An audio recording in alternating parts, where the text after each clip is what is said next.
ഈശോ മിശിഹായ്ക്ക് സ്തുതിയായിരിക്കട്ടെ. മാതാവിന് സഹരക്ഷക എന്ന വിശേഷണം ഒഴിവാക്കണമെന്ന് മാത്തർ പോപ്പുളി ഫിദേലി എന്ന പ്രബോധക കുറിപ്പിലൂടെ വിശ്വാസ തിരുസംഘം നവംബർ 4 ഉദ്ബോധിപ്പിക്കുകയുണ്ടായി. ഇതിനെ അനുകൂലിച്ചും പ്രതികൂലിച്ചുമുള്ള ധാരാളം പ്രതികരണങ്ങൾ കാണുവാനിടയായി.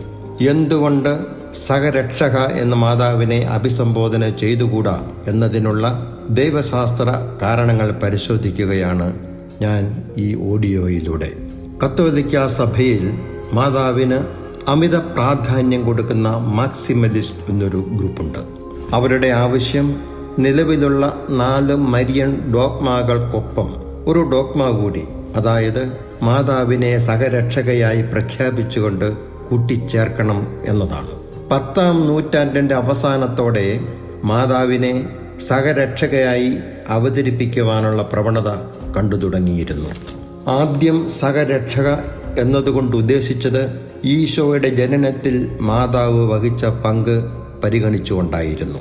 എന്നാൽ സെയിൻറ്റ് ബെർണാഡിൻ്റെ കാലം മുതൽ മാതാവ് ഈശോയുടെ ജനനത്തിൽ മാത്രമല്ല, ഈശോയുടെ പീഡാനുഭവത്തിലും കുരിശുമരണത്തിലും സുപ്രധാന പങ്ക് വഹിച്ചു എന്ന് പഠിപ്പിക്കുവാൻ തുടങ്ങി.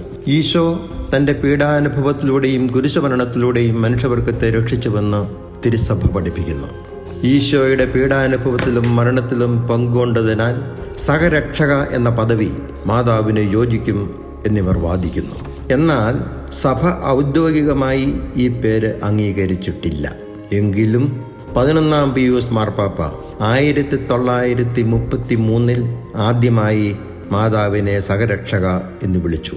ജോൺ പോൾ മാർപ്പാപ്പ 2 4-5 പ്രാവശ്യമെങ്കിലും അദ്ദേഹത്തിൻ്റെ പ്രസംഗത്തിൽ മാതാവിനെ സഹരക്ഷക എന്ന് വിളിച്ചിട്ടുണ്ട്. 1996 ജോൺ പോൾ 2 മാർപ്പാപ്പ ഇതിനെപ്പറ്റി പഠിക്കുവാൻ ഒരു 15-അംഗ കമ്മീഷനെ നിയമിക്കുകയും ആ കമ്മീഷൻ ഒരു നെഗറ്റീവ് റിപ്പോർട്ട് നൽകുകയും ചെയ്തു. മാതാവിനോടുള്ള ഭക്തി സഭയെന്നും പ്രോത്സാഹിപ്പിക്കുന്നുണ്ട്. സഹരക്ഷക എന്ന് വിളിക്കാതിരിക്കുവാൻ സഭയ്ക്ക് ചില ദൈവശാസ്ത്രപരമായ കാരണങ്ങളുമുണ്ട്. 1.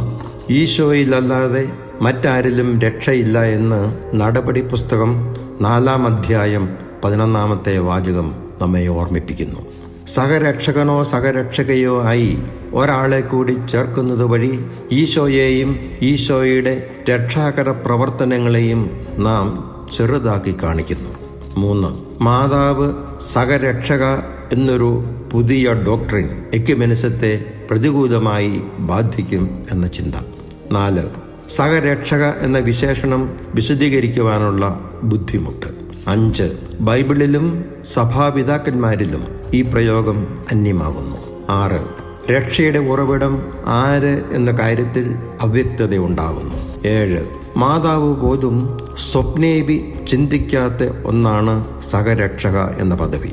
കാരണം ലൂക്കായുടെ സുവിശേഷം 1-ാം അധ്യായം 47-ാമത്തെ വാചകത്തിൽ മാതാവ് പറയുന്നു, എൻ്റെ ഹൃദയം എൻ്റെ രക്ഷകനായ ദൈവത്തിൽ ആനന്ദിക്കുന്നു. മാതാവ് തന്നെ ഈശോയാൽ രക്ഷിക്കപ്പെട്ട വ്യക്തിയാകുന്നു. 8. ഈശോയോ സുവിശേഷകന്മാരോ ഇങ്ങനെയൊരു ടൈറ്റിൽ ഉപയോഗിച്ചതായി യാതൊരു തെളിവുമില്ല. എല്ലാറ്റിലും ഉപരി ദൈവമാതാവ് എന്ന ഒരു മനോഹര പേരുള്ളപ്പോൾ എന്തിന് അതിലും താഴ്ന്ന ഒരു പദവി മാതാവിന് സമ്മാനിക്കണം എന്ന് ചിലർ ചോദിക്കുന്നു. നിയമാവർത്തന പുസ്തകം 22-ാം അധ്യായം 11-ാമത്തെ വാചകത്തിൽ നാം ഇങ്ങനെ കാണുന്നു, കമ്പിളിയും ചണവും കൂട്ടിച്ചേർത്ത് ഉടുപ്പ് തുന്നരുത്. ദൈവപുത്രനായ ഈശോയോടൊപ്പം മറ്റാരെയും നമുക്ക് നിർത്താതിരിക്കാം. റോമാക്കാർക്കുള്ള ലേഖനത്തിൽ പൗലോസ്ലീഹ പറയുന്നു, ഒരു മനുഷ്യൻ്റെ പാപം എല്ലാവർക്കും ശിക്ഷാവിധിക്ക് കാരണമായി, അതുപോലെ ഒരു മനുഷ്യൻ്റെ നീതിപൂർവകമായ പ്രവൃത്തി എല്ലാവർക്കും രക്ഷയ്ക്കും കാരണമായി. ഇവിടെ ഒരാൾ എന്ന വാക്കിന് പൗലോസ് ഊന്നൽ കൊടുക്കുന്നു.